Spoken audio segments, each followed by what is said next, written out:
You ready? Oh, man, am I ever? Are you ready? Billy, are you ready? Yes. Billy, Okay. give me a chord. Yeah. Stephen Norton, are you ready? Not really. I feel like Liz is definitely not ready. Liz frantically tries to whatever Mike screwed up. Yeah, it's classic Mike. Ready? No, listen, Liz. Listen. Keep doing your drum bit there, No, Stephen. listen, she's gonna do this thing and not worry about it. What? Yeah. But now we're about Liz. We're gonna play Mike plays a big bass note, blows out her eardrum. We don't want that. I think Liz is okay. Liz, are you okay? She's good. Okay, then let's do it. Ladies and gentlemen, this man performed on stage last night because he's a freaking rock star. He's the star of Walker. He's the star of Supernatural. Man's been on TV since it went color. Ladies and gentlemen, Mitch Pileggi!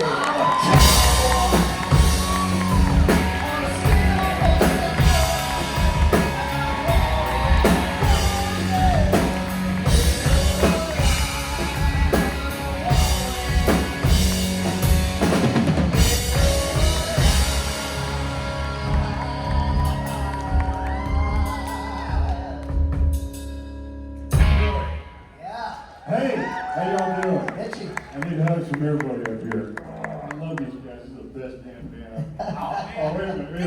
He's not the man. How badass was he on stage last night? It was unbelievable. Isn't it crazy what we did in that second verse? Dude. You were great last night, man. That was Oh, awesome. thank you. It was so much fun. Well, believe me, it was such a blessing to be able to sing with this band. I wanted to sing with them for so long, and we got to do it. So Yeah, people were standing up. They loved it. It was really great. Terrific.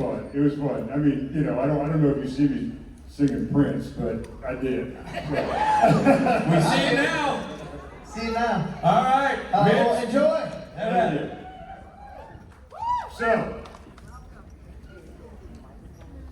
I'm gonna sing another song, if that's okay. I want to sing.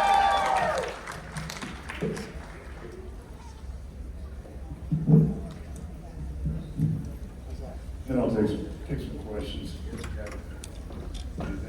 I told him, listen, I can't fill, I don't have enough bullshit to fill a whole hour.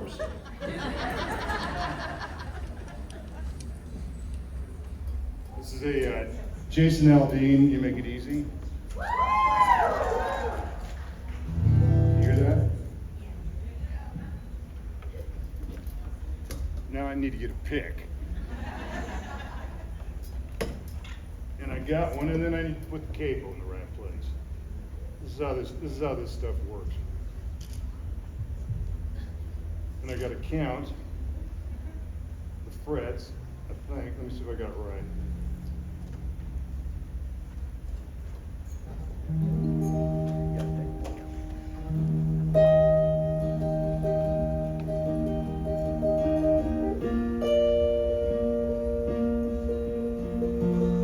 Excuse my guitar playing, it ain't good.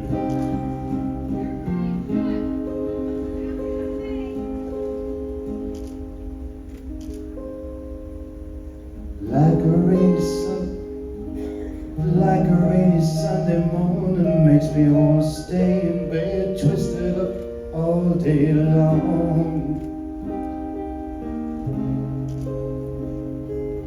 You're my inspiration, girl, you take me places, put the words right into these songs. Stealing kisses undercover, babe, I see forever when I see your face. And I swear God made you for me. You make it easy, love. You know what? I'm gonna start again because this is too high. It's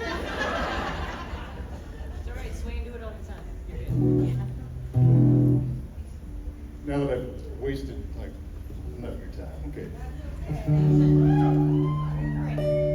Like a rainy Sunday morning makes me wanna stay in bed, twisted up all day long. Is that right? Does that sound right?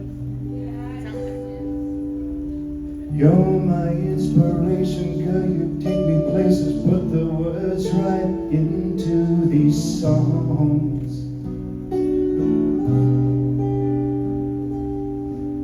Stealing kisses undercover, babe. I see forever when I see your face. And I swear God made you for me.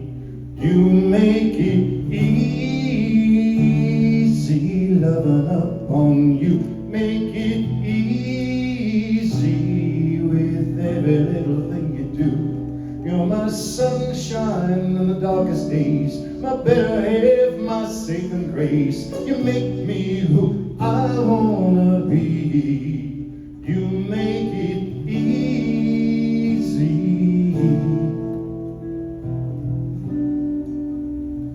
Am I singing on key? You took off my ruff around the edges, never let it ruffle up your feathers, angel. Yeah, I'm down for life, you got me wrapped around your finger, and I like it just in case you can't tell. You make it easy loving up on you. Make it easy with every little thing you do. You're my sunshine in the darkest days, my better half, my saving grace. You make me who I wanna be. You make it easy.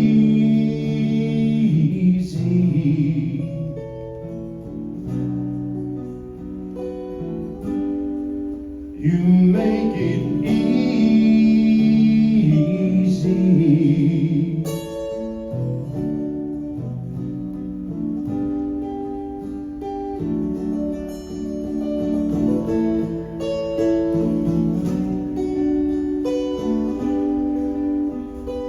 Stealing kisses undercover, babe.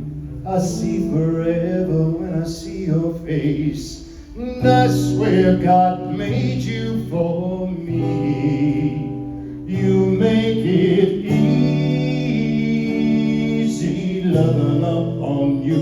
Make it easy with every little thing you do. You're my sunshine in the darkest days, my better half, my saving grace. You make me who I wanna be. You make it easy.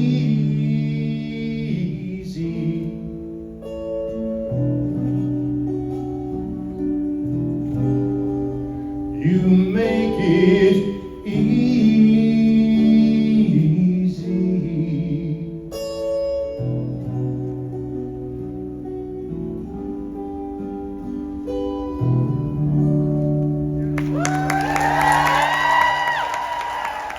Thank you. Thank you so much. I heard that song and I liked it, and I started working on it a little bit, and I played with my daughter, and she cried, so I figured not that I like making my daughter cry.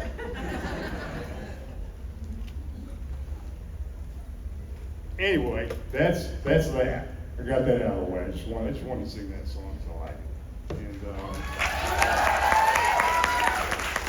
well, seriously, thank you very much for putting up with me. So we got some questions, I reckon.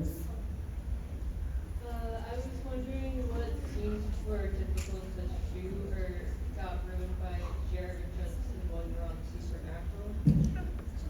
Anytime that I had to do anything physical where I had to try to keep up with Jared and Jensen physically was awful. I mean, there was one scene where I had to, Jared and I are running towards something, and I was running, he was walking. And that's what happens when you got legs, 10 feet long. But yeah, it was good. And they like to make fun of me. There was one scene we had where it's like I get busted and then I take off running, and we got to the end of this row of lockers, and then they start chasing after me. But on the first take, this is what happens when your body gets old. It just doesn't work the way it used to. So I'm running down, and I stop, and then I turn to each other, and they thought I was looking idiots. So they had a good laugh out of that. But yeah, so it just the physical stuff was for me tough. But working with them was Jim. It was awesome.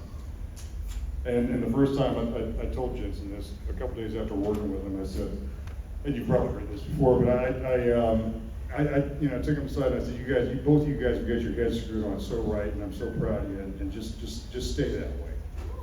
And they did. So, not because I told them to, but just because they are who they are. And like I told some of you, when I found out they were Texas boys, then I figured it out.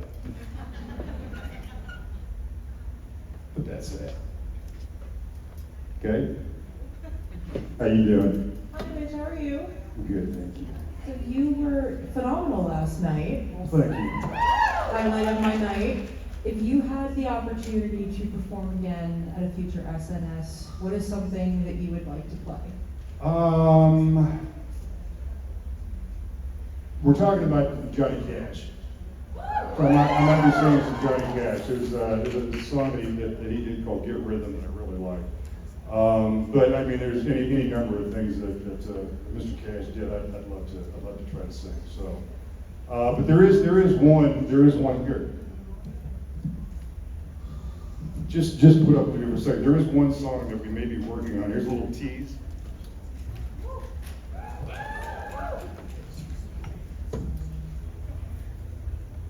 And I'm not going to be doing this the whole time, I promise. I just want. We don't mind. This is kind of it kind of ties into the show, and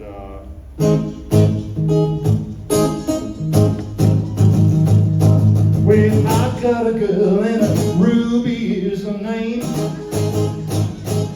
Well, this girl's only mean, but I love her just the same.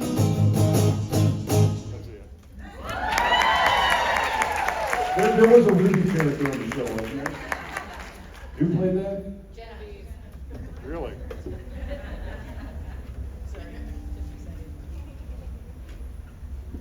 So that'll be a little homage to Miss Jen Pileggi. That's it.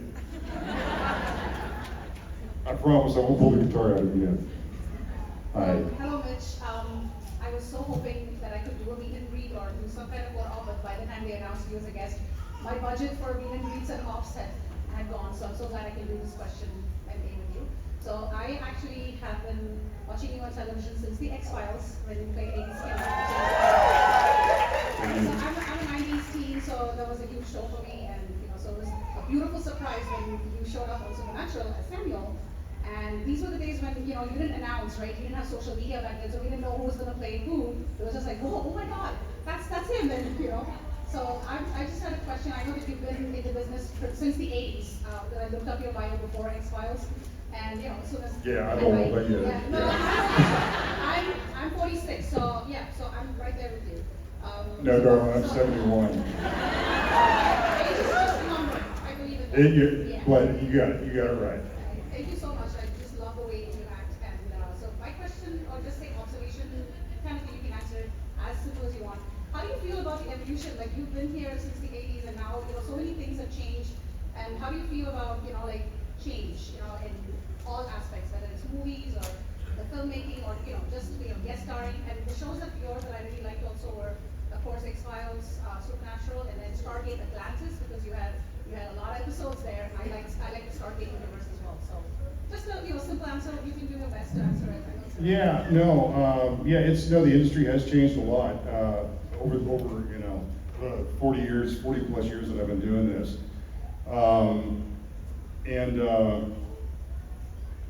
I'll say this: I'm glad that I'm working on the show that I'm working on right now. That's my best answer, because I couldn't be in a better place than working on Walker down in Austin and working with Jared and the crew and cast that I'm working with. I'm in heaven.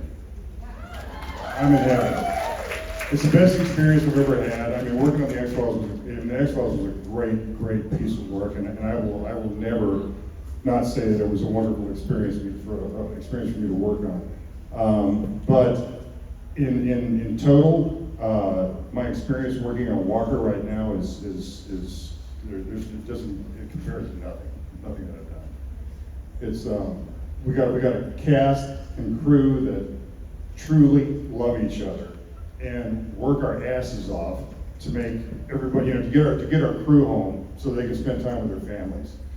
And it's huge. So I was telling some people earlier in meet and greets that that our show is, that I think a lot of shows in the industry are looking at our show as a template, how to operate, how to get your crew home, keep them rested, and keep them, you know, not from killing themselves on the road driving home, and being able to spend time with their families, which is paramount. So, yeah. Yes, Hi. Hi, Mitch. I came down from Canada from this, so hello. Mine's also. I'm married to a Canadian. Oh, yay! So mine's also kind of X-Files related. It was the first show I watched that my parents let me watch, an adult show. I dressed up as an FBI agent when I was 11 for Halloween. Of course you did. I did. It was the show for me until I started watching Supernatural. But I would love to hear if you had a favorite storyline for 80 Skinner or a funny anecdote, anything from the X-Files experience. I would love to hear it. Man, you know what? That was a lot of years of Yeah. doing that show, and it was a long time ago. Yeah. You know, I love, trust no one, right? That's one of the things that I love about what Chris Carter did was, I mean, he was so prescient. It's like, you know, the stuff that he was writing, or that our writers were writing about, that he was putting on the screen is, we loved it. Yeah, I just, you know, I'll tell you one storyline I didn't like, and that was the nanotechnology shit that they made me, you know, deal with when Krychek was manipulating Skinner. But I love that he was Mulder and Scully's champion. That's my favorite part of his whole deal was he was their champion, and he was ready to die for him. Not so much first, because he was trying to figure out what was going on, you know, between, you know, he had a fine line that he was standing on, and as he said many times. But ultimately, he became their champion, and I love that aspect of who he is, and the fact that he has such a strong moral compass. Thank you so much. You bet. Hi. Hi, Mitch. I'm Krista. And I just want to say I love your work. Not only Supernatural and Walker, but NCIS and everything. I'm doing a game that is called Madlibs. I don't know if you've heard of it before. Okay, so basically I ask you for a type of word, actually a noun, and I fill in this word with other people saying the words, and it's in a story, and I'm going to be finishing up the story later on today. So if you can contribute an adjective for the story, please. What's the story? What's the story about? Supercilious. How's that? I just learned that word. All right, is that okay? All right, I'm an idiot, so I just... Hi, Mitch. Absolutely love Walker and your work on Walker and Bless you, thank storylines you. that Bonham gets. I was curious, you've spoken about how great the cast is, but you also have two very young, up-and-coming, wonderful actors playing your grandkids. I was just curious, what is the dynamic on set? Do you feel yourself as a mentor to the younger actors? How does that, you know, what happens? Yeah, I think we all try to mentor them and give them as much good advice as we possibly can. They're both extremely intelligent and I think they're both extremely talented. To watch how they've progressed from our first season to where they are now, I'm like, you know, I'm stunned. It's so much fun to watch that growth from these two young people. But they got Molly Hagan to look at. They've got Jared. They've got some people to really give them some good, you know, advice and to try to emulate how they. I think the main thing that they're going to get from working on this show, and a lot of it is because of Jared, and I'm sure it's the same with Jensen on his show, that you know, the respect and love that people have for each other and how to treat each other, and there's no divas on set, there's no BS. So they see that, and they're going to carry that. They're going to carry that forward through their careers, and that is that just makes me full, so I'm happy about that. We got a rumble going over there? It'll be okay? Just a baby. Oh, baby. I love babies. All right. Is that good? Does that answer you? All right, My man. granddaughter. Hi. Say hi. I'm not bringing her up here because she'll. I did a panel one time with the company, and there was some kid that was some precocious kid in the audience, was obviously very intelligent, asked the brilliant questions, and David brought him up on stage, and the kid dominated the rest of the panel. Lesson learned. Hi. Hi Mitch, I'm Jen, I'm from right outside Philadelphia. I've been a fan of you since the X-Files. The X-Files was similar to something else, like one of the first shows that I turned me on to this genre. Like I know it was done before, but I just think the X-Files did it so amazing, and it kind of just paves the way for things like Buffy and Angel and even Supernatural. So what did it feel, or what does it feel like that, that started in the 90s, I know you were acting before then, but to be a part of this genre that has continued on and taken it on a world of its own, to create cons and stuff like that? I can't tell you how grateful I am to have been a part of something like that, and I tell Chris that all the time. And I tell him, I'll text him or call him and say, dude, I'm like meeting 10-year-olds that are binge watching the show. 30 years later. Was it 30 years? Is it 30? Yeah, actually 30, yeah. Yeah. So, the fact that it is, and you watch it, and it holds up. It's still a really good show. So that says a lot about what they were doing as the writing teams and the producers, and it really is it's pretty amazing. And I fell into the honeypot when I walked into the room and met Chris Carter. So I got lucky. I walked into a room and met Wes Craven, and then I walked into a room and met Chris Carter. And those were two big days in my career. So I have nothing but gratitude and love for that experience. You bet.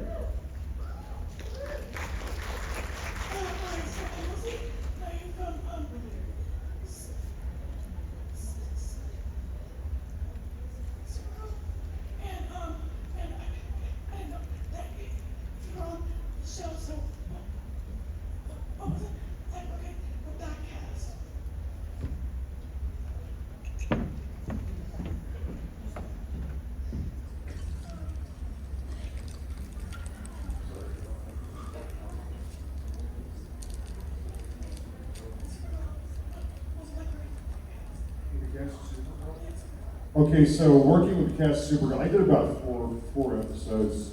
I think 3 or 4. I don't know. Thank you for the question. It was, I kind of just, well, first of all, I had to wear that goofy outfit in the first couple of episodes. So I don't know, what was I, Rama Khan, I don't know. I felt like soup. But it was, they were all really nice. They were all really, really nice. And I had worked with Julie Gonzalez, on Dallas. So I got to hang out with her a little bit and see her again. So it was fun. Plus it was a Vancouver, and I love shooting Vancouver. Thank you. Hi, Mitch. Hi. I was just wondering if you have to tell me the most interesting or funny memory maybe with David or Jillian or experiences. Experience with David and Jillian? Yeah, David Duchovny and Jillian Anderson. Oh, David Duchovny. Oh. Yeah. Oh yeah. We had a lot of laughs. We always had fun. Sometimes it wasn't fun, but for the most part it was. David's extremely funny. Jillian, when she starts giggling and laughing, it's all over. So and there was a lot of that. So we had a lot of good times. It was yeah, and they were, once again, when they started doing the show, they were both very, very young actors, and just getting going, and then they just got hit by everything. So it was was interesting to watch them traverse through that, you know, and obviously they've done well. Jillian's doing great, and David's doing, I mean, how many books has he published, and he's singing, he's writing, he's doing all kinds of stuff, so.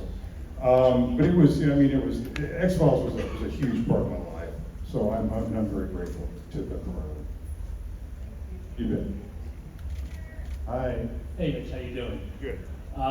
So first off, I love this show. What's always appealing about the show was, from a guy's standpoint, living on the road with your buddies, and besides fighting monsters and such, but being able to eat whatever you want, drink whatever you want, and nothing happened to you. So that's always the great thing about the show. But wanted to know, was there like a signature drink on set that came out in celebration, or if you knew that, oh, they're busting this out, it's going to be one of those nights? Was there anything like that on set that? I'm sorry, on Supernatural? Yes, on Supernatural. No. Nothing like that. No, not really. Well, I don't drink, so I wouldn't have been. Or for the observer. What's Like that? For like the cast and crew, they put something out like, oh, it's gonna be one of these types. Yeah, you know, no, not really. And I wasn't, I mean, I didn't do that many episodes of Supernatural, so I did like 8, something like that. And, you know, so it's not like I was there all the time. So I don't know what, there may have been other times when all that stuff happened, but not when I was there, so. Yeah, thank you for the question. You bet. Hi. Hi, I'm Alice. I have also been a fan of yours since ADA Skinner days, but Thank unlike you. most of the people here, I was already a grown-up working nerd at the point when the X-Files was on. When all my friends were swooning over David Duchovny, I was like, but ADA Skinner, hear me out. So, Bless you. my question is... There you are, I finally found you. My question is, one of the important pieces of DNA that both the X-Files and Supernatural share is Kim Manners. Yep. Yes, ma'am. Do you have any good Kim Manners stories? I do, but I can't tell them. I got some real good ones. No, it was, you know, I mean, Kim's the reason, you know, Kripke and Kim are the reason that I ended up doing the show. Because I worked with Kripke on another show. I'm not going to say which one.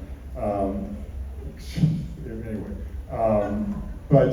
so they were the reason that I came and did it. And I you know, working with Kim on, because he directed probably most of the episodes on the X-Files. And he had an energy that was just, I mean, you know, kick it in the ass was right before every scene. It was kick it in the ass. All right, let's kick it in the ass. And, you know, and we would, you know, because he was there driving us. This little guy was a little guy too. And he just, boy, he was so full of energy and so full of life. And then when I went to Supernatural and he was there, it was shortly before he passed. And I saw the difference between the dynamo that he was and where, you know, and it crushed my soul to know that he was hurting. You know, because he was such an amazing individual. Yeah, I'm not going to tell you the stories that I can tell you. That's still great. Thank you very much. All right, Carolyn, thank you. Hi. Hi, Sherry from Pennsylvania. 2 things. How much of Supernatural have you watched? And then I'm wondering if you happen to know any Gordon Lightfoot songs? Did I set you up for that? I guess I did. No, I was talking. I had presented a song called "Sundown" by Gordon Lightfoot to the guys, and we were thinking about maybe doing that. But we didn't. So anyway, I'm sorry. What was the first? Oh, so I was saying, well, you wouldn't want to play a little bit of Sundown, would you? But how much of Supernatural? Oh, you know, yeah. I started once I got casted because I hadn't watched it when they cast me, and I was like, well, I guess I better take a look at it. And I started watching it, and I was like, damn, this is good. Why haven't I been watching this? You know, so so I kept watching it, and my wife had been watching it. My daughter was a huge fan. So yeah, so I can't tell you how many episodes I've watched. But yeah, and there's a lot of episodes in the later years that I haven't watched because I was busy working, I guess. But yeah. Well, you got me really wanting to hear a little bit of Sundown. Do you think you could give us a little bit? I don't right now. No? Okay. Yeah, but maybe at some point. I don't want to keep bugging you guys in my music shit. Hi, Mitch. Thank you. Hi, Mitch. I'm Amy. How are you? I'm good, thank you. So first I want to say is that my dad let me watch X-Files when I was like 10 or 11 years old. So I was allowed to watch as a young child, and it was like something we bonded over. So How you I loved doing watching now? that. I'm sorry. How you doing now? You make it through all that? I made it through. Yeah. Okay. I didn't let my daughter start watching it until she was 13. Didn't have too many nightmares. My question was, I've been very fortunate to go to Austin a few times, and obviously you're working there now in Walker. I wanted to know what some of your favorite things about Austin are. I just love the feel. I started acting in Austin back in the early '80s, and I went to school at UT in the '70s. So I have some history in Austin. So I've always loved going back and spending time in Austin. And then when Jerry called and said, do you want to play my dad? I was like, well, yeah. And I said, where are we playing? He goes, well, in Austin. I go, well, okay, I'll see you there. So, I'm really, I know it's hot, it's humid, and we've been having the freezes. I've got probably 60 oak trees on my property down there, and I lost a lot of them because of the freeze. There's a lot of branches, man. I spent a lot of money having branches hauled away, but I just love where I'm at. My wife and daughter are with me. They love it there. They love our house. They love just everything about where we're at. And she's making friends. I mean, she actually hangs out with Robin Brinson, Violet Brinson's mom a lot. So which I love, and also with Chantel Pierre, Jeff Pierre's wife. So that just speaks to the philia aspect of how we've all grown to love each other. But I just like the people. It's just people are really nice. People are just really nice, and so I like that. That's the biggest part. People being nice to each other. Thank you. You bet. Hi. Hey. Sorry. Oh, okay.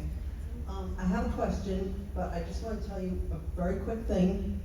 When I was a kid, my parents took me to Washington, D.C. on vacation, and everybody comes back, oh, the Smithsonian, blah, blah, blah, blah, blah. I was blown away by the tour, they probably don't have them anymore, of the FBI building. And I went to the tour guy and I said, when I grow up, I want to be an FBI agent. And he said, we don't have female FBI agents. So. What was this? This, I guess it was in the early 60s. Okay. So, yeah, I'm around your age. So anyway, when the X-Files came out, I was just like, yay, finally we're in. But fast forward, that's what I wanted to share. Fast forward, when we finally got to the episode where we, the audience, the watchers of Supernatural, found out that what happened with the demon and Mary and and when Mary had made the 10-year deal, and you become obsessed, you become possessed by a demon for a while, and that whole episode, watching it was like, oh my God, that's what happened? So I want to know, when you first read that script, did you have an, oh my God, that's what happened moment also? With Samuel and the yes. turning into the demon, the yellow-eyed demon? And I'm assuming you snapping his wife's neck. Yeah, that whole thing. This is what I don't get about Samuel. I mean, snapping his wife's neck. Did you know beforehand how this whole thing started, or did you? Well, that was the first episode that I did, so yeah, I mean, and the fact that Dean was going back in time, and he meets his mom and his dad and his grandparents on the Campbell's soup side. So I don't know if I had any expectations or any, as far as, I will tell you that I had so much fun turning into the yellow-eyed demon. It was a hoot. And then I got to go up, sniff Jensen all up. I mean, I had so much fun with that because he was like, and I'm like. What was it? My goodness, he's like a boy. He is, isn't he? They both are. So that's how, okay, so when we found out what was really, how this whole thing started, and you were an integral part of that because of that episode, I mean, I just want to know how you reacted, but you were just like really having a blast being. Just having a good time being the yellow-eyed demon. Okay. Yeah. I mean, my acting doesn't get too deep. So. You came, it was so believable. Yeah, listen, when you see me, you go, oh man, that's such a good performance. How does he do that? I'm basically trying to remember my lines. So when it looks like, man, there's a lot going on in his head. Yeah, it's me trying to go, what's my next line?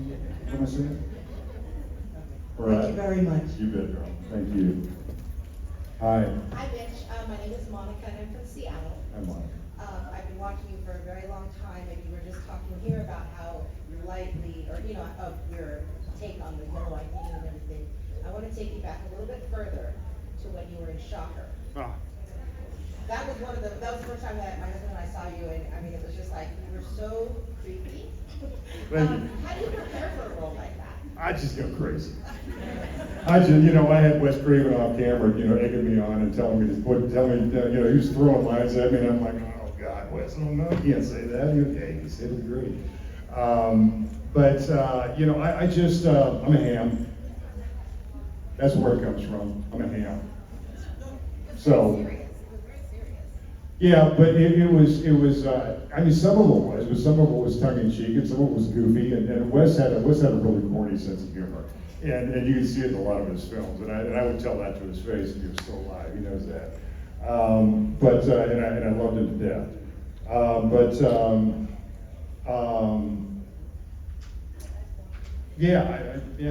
know. Okay. And actually, can I say one more thing? Hollywood 18 was one of our favorite episodes of X-Files. Thank you. It reminded us a lot of Hollywood Babylon. There seemed to be a lot of common. Yeah, you know the scene where Taya asks Scully to how she runs in heels? Yeah. And in the background you see Scully running back and forth while Taya's on her phone. That was my wife running back and forth. My wife was Jillian's photo double on the show. And so a lot of the times you think you're looking at Jillian, you're looking at my wife. Because she did a lot of stuff. She did a lot of stuff in driving shots and vehicles. And, I mean, I even did scenes. I even did scenes with Arlene when Jillian was shooting another scene or another episode, and I had a scene they needed to shoot because my wife's hair was done exactly and colored exactly like Jillian's, and so I mean there are episodes where if I'm talking to Scully and you just see her back, sometimes it's my wife. So, and it was funny. And then my wife became my secretary on the show. That's how this business works.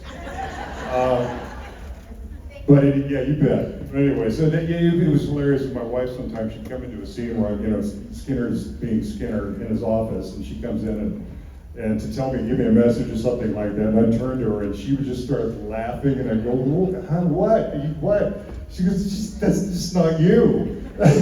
And I go, yeah, but baby, you can't do that. Camera's rolling. This is film. We don't have the new stuff yet. Hi, Mitch. First off, I want to say that you're super sweet and a really, really nice person. Thank you, darling. I appreciate that. I tried. My question is what was your first acting job on a set, and how was the experience? Was it overwhelming? How did you feel? On a film or TV set? Yeah. Boy, that was a long time ago. I did a movie. One of the first movies that I ever did was with Scott Wilson. Herschel from Walking Dead. Yeah. I did a movie with him and David Carradine, and so I got to watch this man, Scott Wilson, who was a pro, and I got to watch him, and I learned. And once again, I was green back then. I hadn't done hardly anything. And we shot in Laredo, and I got to watch him work. And I learned, as a young actor, I learned so much. I would just devour everything that he was doing, how he handled himself, how he behaved, what he did, you know, in the course of doing a scene. And I did that a lot with a lot of actors. And I was fortunate to be able to work with some pretty amazing actors when I was young. So as an actor, I tried to soak in everything that I possibly could to make me a better actor, you know, or to teach me how to act, really, and how to handle myself on a set. So I think that's probably. Thank you. You bet. Thank you. Hi. Hi. So earlier when you autographed my pop, we got talking about horses, and I wanted to know what your favorite horse that you were able to work with, and why. You know, I just had the one. Is that the picture? Is that like a chestnut? What is that? Yeah, it was a chestnut quarter horse. Yeah, chestnut quarter horse. So that's my horse. Yeah, so that's the one that I've been riding. You know, one they let me ride. I had my at a certain point, my shoulder's was hurting me for like 25 years, and so I finally Molly Hagan went to the producers. Actually, my wife went to Molly Hagan, and then Molly Hagan went to the producers and said, "You need to give Mitch some time off to get his shoulder replaced." So since then, they have not let me on a horse, and I'm dying. Because I mean, it's like I want to get out there on a ride. I mean, it's like Jeff Beard, he's out there cowboying up, and you know, and of course Jared and Keegan, you know. So it's now they even got Kobe on a horse, which is hilarious. But yeah, so I miss being able to you know, and it'll get back. I'm you know, if we come back, if we do another 4 seasons, I'm going to make sure that I get back on the horse because I need to. It's just, you know, it's great therapy. Yeah, yeah. And it's to get out on a horse and just out in the open range and just ride is glorious. It is. It is. Thank you for the question. All right. Anybody else? You guys tired of my BS? Well, I got nothing else to tell you. So. Does anybody else want to know anything? Just shout something out. I don't know if I'm singing in the right key with this guitar.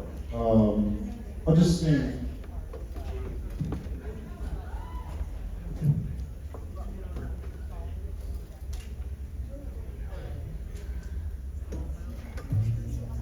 I don't even know if I know all the words of the song. I'm going to try to sing it.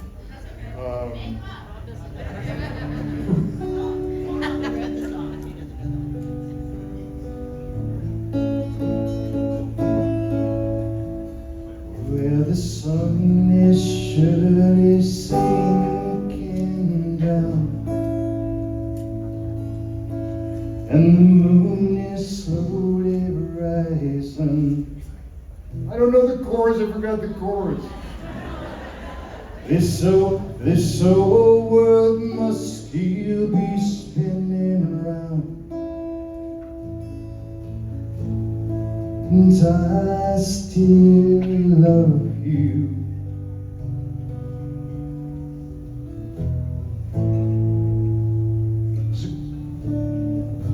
So close your eyes. Close your eyes. I need that. So close your eyes. So close your eyes. No, it ain't it. I can't find the chord. So.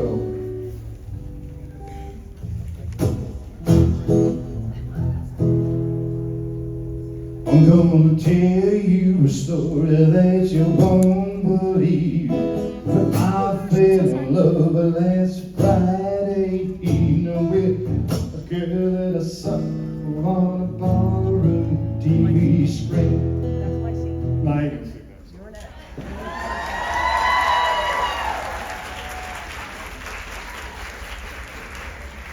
Are you clapping because I didn't sing it? I can't. It's like it's roller derby queen. Is it okay if I sing that? It's kind of like yeah. I'm gonna tell you a story that you won't believe. But I fell in love last Friday evening riding with a girl that I saw on the ballroom TV screen. But I was just getting ready to get my hat when she caught my eye and I put it back. And ordered myself a couple more shots and beers. The night that I fell in love with a roller derby queen. Around, around, and go round, around. Meanest uncle woman that anybody ever seen. Down in the arena, she was 5'6". Wait a minute. Well, she was 5'6". 15-year bleached blonde bomber with a streak of mean. Friends called her Tubby, but all her friends called her Spike. With a roller derby program said that she was built like a refrigerator with a head. Fans called her Tubby, but all her friends called her Spike. The night that I fell in love with a roller derby queen. Around, around, yeah, go round, around. Meanest uncle woman that anybody ever seen. Down the arena. That's all I'm gonna say.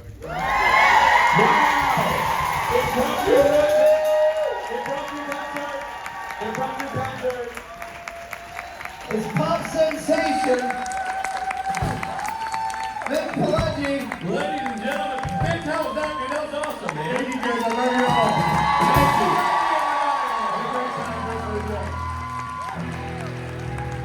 There you go. So, Rob,